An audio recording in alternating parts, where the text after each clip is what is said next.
माता सीतांकर विवाहरे काहींकी व्यवहार होइथिला शिवधनु। तेबे दर्शक बंधु पौराणिक कथा अनुसार आपण माने तो निहाती भाबरे जानिथिबे जे शिवधनुर व्यवहार होइथिला माता सीतांक विवाहरे। तेबे एहार मध्य एक गुरुत्वपूर्ण व्यवहार रहिथिला।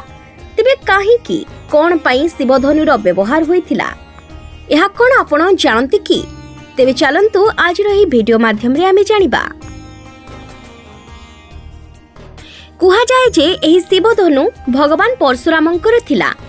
आउ परशुराम एही धनु को राजा जनकंकर पूर्वपुरुषंकु पूजा करिबा पई देथिले। गोटिए दिनर कथा, राजा जनकंकर राजमहल को आसीथिले परशुराम एवं राजा जनकंक सहित परशुराम कथा हेउथिले। आउ सेतेबेले ही माता सीतांक उपरे तांकर दृष्टि पड़िला। आउ सेतेबेले माता सीतांकर बयस थिला मात्र 3 वर्ष। आउ सेही बयसरे ही माता सीता केवल गोटिए हाथरे शिवधनु को उठाई ताहाकु सफा करुथबार देखिथिले परशुराम।